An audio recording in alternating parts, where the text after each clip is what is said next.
अस्सलाम वालेकुम व्यूअर्स, कैसे हैं आप। उम्मीद है कि सब खैरियत से होंगे और अल्लाह ताला हम सबको अपनी हिफ्ज़ मान में रखे। तो व्यूअर्स, आज मैं आपके लिए लाहौरियों की पसंदीदा रेसिपी कतलमा बनाने की रेसिपी आपके साथ शेयर करने जा रही हूँ, जो कि मेलों पर बहुत ज़्यादा बनाया जाता है और सभी बहुत शौक़ से खाते हैं इसको। तो कतलमा बनाने की व्यूअर्स ये रेसिपी ऑथेंटिक रेसिपी मैं आपके साथ शेयर करने जा रही हूँ और इस रेसिपी में बहुत सारे टिप आपके साथ शेयर करूँगी कि किस तरह आपका कतलमा बिल्कुल सॉफ्ट और बाज़ार जैसा बनेगा और जो इसके ऊपर इंग्रेडिएंट्स हमने यूज़ किए हैं बिल्कुल नीचे नहीं गिरेंगे। तो इसके लिए उस वीडियो को आप एंड तक ज़रूर देखिएगा। तो चलिए फिर अपनी आज की रेसिपी को शुरू करते हैं। बिस्मिल्लाहिर्रहमानिर्रहीम। और इस कतलमे को बनाने के लिए वो सबसे पहले मैंने 5 कप मैदा माप के ले लिया है और 1 टीस्पून इसके अंदर मैं नमक डाल रही हूँ। और नमक डालने के बाद बस अच्छा सा मिक्स करने के बाद इसको नॉर्मल रूम टेम्परेचर का जो पानी है उसके साथ इसको गूँध लेंगे और ऐसा गूँधेंगे कि जितना हम रोज़ आटा रूटीन वाइज गूँधते हैं उससे थोड़ा सा बस हमने इसको सख्त रखना है। तो वीडियो को मैं इसलिए स्किप नहीं करूँगी ताकि आप अच्छी तरह से समझ सकें कि इसको हमने कितना सख्त गूँधना है। और साथ ही बस आपसे मेरी रिक्वेस्ट है कि अगर आप मेरे चैनल पर नए हैं, फर्स्ट टाइम मेरी वीडियो को देख रहे हैं, फर्स्ट टाइम मेरे चैनल पर विज़िट किया आपने, तो ज़रूर मेरे चैनल को सब्सक्राइब कर लीजिए। और देखते ही देखते आपके सामने बस इसको मैं अच्छा सा गूँध लूँगी और अच्छी तरह से एक दफ़ा गूँधने के बाद उसको थोड़ी देर के लिए स्टे देंगे 5 मिनट के लिए। और कवर करके 5 मिनट के लिए मैंने इसको रख दिया और 5 मिनट के बाद बस एक दफ़ा फिर इसको मैं गूँध लूँगी। और देख रहे हैं आपके कितना इसको मैंने सख्त रखा है, बिल्कुल नरम नहीं है और ना ही बहुत ज़्यादा हार्ड है कि जो अच्छी तरह से इसको गूँध ना सके हम। और एक दफ़ा फिर से इसको अच्छा सा गूँधने के बाद बस इसको मैं इकट्ठा कर लूँगी और अच्छी तरह से गूँधने के बाद बस आप देख सकते हैं कि कितना मैंने इसको सख्त गूँधा है, आप अंदाज़ा लगा सकते हैं। तो अब आटा गूँधने के बाद बस इसको एक साइड पे रख लेंगे। बहुत आसान और इजी रेसिपी, आप इसको कम से कम एक दफ़ा ज़रूर ट्राई कीजिएगा मेरे कहने पे।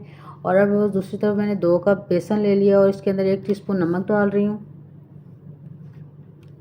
और 1 टीस्पून चिली फ्लेक्स डाल रही हूँ इसके अंदर मैंने, और थोड़ी सी अजवाइन डाल रही हूँ 1/4 टीस्पून के बराबर, बस बिल्कुल थोड़ी सी। और 1 टेबलस्पून भर के अनारदाना दरदरा सा पिसा हुआ इसके अंदर मैंने डाल लिया है। 1 टीस्पून भर के काली मिर्च का पाउडर डाल लिया है और हाफ़ टी स्पून के बराबर ऑरेंज फूड कलर डाल रही हूँ ताकि अच्छा सा कलर आए। और अब इसको मिक्स करेंगे और रूम टेम्परेचर के पानी के साथ इसको मिक्स करेंगे हम, और थोड़ा थोड़ा पानी डाल के इसको मिक्स करेंगे क्योंकि हमने बहुत ज़्यादा इसको ना तो पतला रखना है और ना ही बहुत ज़्यादा इसको थिक करेंगे। और 3-4 दफ़ा थोड़ा थोड़ा पानी इसलिए डाल रहे हैं ताकि एकदम से अगर हम डालने की कोशिश करेंगे तो कहीं पतला ना हो जाए हमारा बैटर। और अब मज़ीद इसके अंदर थोड़ा सा मैं पानी ऐड करूँगी।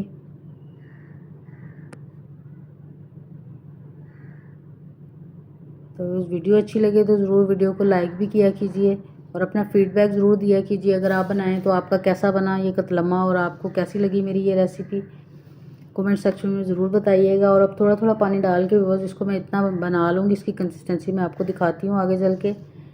और फूड कलर थोड़ा कम लग रहा है तो मज़ीद इसके अंदर थोड़ा सा फूड कलर ऐड कर लेंगे ताकि हमारा कतलमा जो उसका कलर भी बिल्कुल बाज़ार जैसा हमें मिले। तो अच्छा से इसको मिक्स कर लेंगे और साथ ही इसकी कंसिस्टेंसी मैं आपको दिखाती हूँ कि इसको हमने कितना थिक रखा है और ये आप देख रहे हैं। तो बस अब इसको एक साइड पे रख लेंगे। और दूसरी तरफ ये माश की दाल साबुत जो है छिलकों वाली वो मैंने ले ली थी और इसको 2 घंटे पहले से भिगो के रख लिया था। और अब ये मैं हाथ की मदद से इसको तोड़ रही हूँ तो बड़ी आसानी के साथ टूट रही है, क्योंकि अगर पहले से भिगो के रखी होगी तो कतलमे के ऊपर बड़ा ज़बरदस्त सा टेस्ट देगी और अच्छी तरह से ये पकी हुई महसूस होगी, कच्ची नहीं लगेगी आपको। तो अब बस ये जो आटा गूंद के रखा हुआ था इसके साथ रोटी बनाने के लिए ये मैंने एक परात ले लिया और इसकी ऑयलिंग कर लिया ये उल्टी साइड से। और ये जो हमारा बेलन है इसके ऊपर भी अच्छा सा मैंने ऑयल अप्लाई कर लिया, इसकी भी ऑयलिंग कर लिया। और अब इस तरह से एक आम रूटीन का जो हम पेड़ा लेते हैं उससे थोड़ा सा बड़ा लेंगे इसको, क्योंकि कतलमे थोड़े बड़े होते हैं। तो दूसरी तरफ मैंने ऑयल चूल्हे के ऊपर रख दिया। आप चाहें तो ऑयल में, घी में, किसी तरह जो भी आपके पास अवेलेबल हो, जो भी आपको पसंद हो उसके अंदर इनको बना सकते हैं।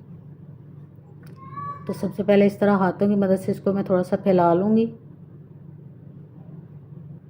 जितना बड़ा आप इसको बनाना चाहते हैं, अगर आपके पास कोई भी खुली ट्रे है गोल तो आप उसके साथ भी इसको बना सकते हैं। और आप देख रहे हैं कि ऑयलिंग करने की वजह से ये बिल्कुल चिपक नहीं रहा और इसके अंदर हमने खुश्का भी बिल्कुल यूज़ नहीं करना।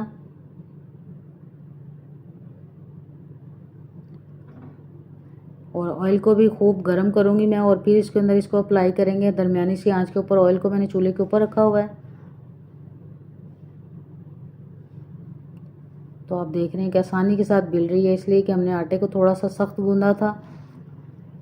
और अच्छी तरह से गोल रोटी बेलने के बाद अब ये जो बैटर हमने तैयार करके रखा हुआ था बेसन का, वो इसके ऊपर अप्लाई करूँगी मैं। और अब इसको हाथों की मदद से अच्छा सा मैं फैला लूँगी। आप देख रहे हैं कितना स्मूथ सा और फटाफट आसानी के साथ ये फैल रहा है, इसीलिए कि इसकी कंसिस्टेंसी भी बड़े ख़ास ध्यान के साथ हमने पानी डाल डाल के तैयार की है। और अच्छी तरह से इसके ऊपर अप्लाई करने के बाद अब जो भीगी हुई दाल मैंने रखी थी वो इसके ऊपर अप्लाई करेंगे। और अगर आपको किसी भी चीज़ का फ्लेवर ज़्यादा पसंद है, अगर आपको दाल ज़्यादा पसंद है तो आप दाल इसके ऊपर ज़्यादा लगा सकते हैं। और अब थोड़ा सा सूखा धनिया इसके ऊपर डालूंगी, साबुत डालेंगे। पहले सारे इंग्रेडिएंट्स इसलिए नहीं मैंने आपको दिखाया कि वीडियो फिर लेंथी ना हो जाए। तो अब बस इसके ऊपर ये सूखा धनिया साबुत जो है वो डाल रही हूँ मैं इसके ऊपर। और अब ये खुश्क मेथी है, सूखी मेथी के जो पत्ते होते हैं वो डाल रही हूँ हल्के हल्के, बहुत अच्छा फ्लेवर आता है इनके साथ। और अब वो अनारदाना साबुत रखा हुआ है मैंने, इसको मैंने धो के अच्छी तरह साफ़ करके रख लिया था और अब वो इसके ऊपर डाल लिया है। और अब बस डालने के बाद इसको अच्छा सा प्रेस कर लेंगे ताकि ये अच्छी तरह से बेसन के साथ चिपक जाएंगे, तो फिर ये गिरेंगे नहीं जब हम इनको ऑयल के अंदर डालेंगे। और दूसरी तरफ बस घी अच्छी तरह से गर्म हो गया, इसको मैंने थोड़ा सा चेक कर लिया था। और अब ये देख रहे हैं आपके बिल्कुल ये नीचे नहीं गिरी कोई भी चीज़, और कितनी लचकीली सी हमारी रोटी है, क्योंकि मैदे की है, बिल्कुल नहीं फटेगी। तो इस तरह से इसको उठा के बस ये खोलता हुआ जो घी हमने ऑयल ऊपर रखा हुआ था उसके अंदर डाल लेंगे।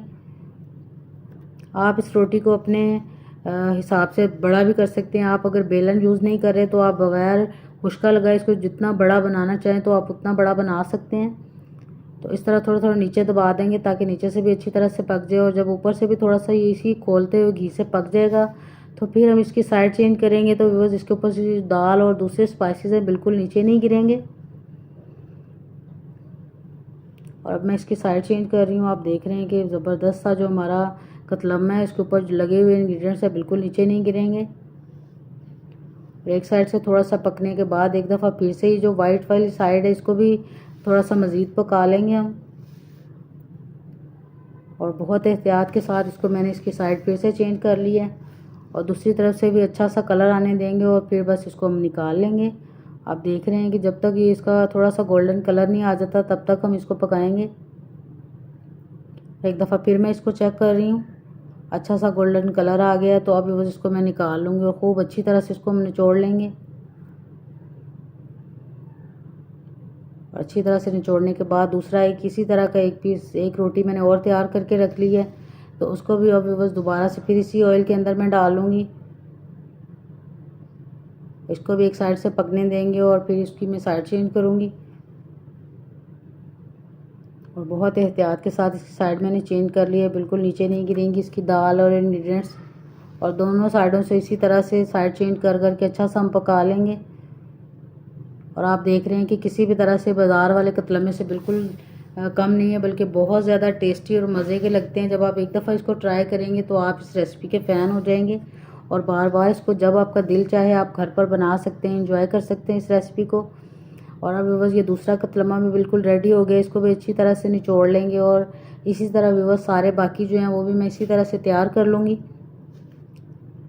तो बस आपके सामने है, सभी मैंने कतलम्मे अच्छी तरह से तैयार कर लिए हैं। और आज के बाद आपको मेले का इंतज़ार नहीं करना पड़ेगा, जब आपका दिल चाहे आप इस ज़बरदस्त सी रेसिपी को बना सकते हैं। एक मैं आपको तोड़ के भी दिखाती हूँ कि ये कितने सॉफ्ट और कितने यमी और टेस्टी से बनकर तैयार हुए हैं।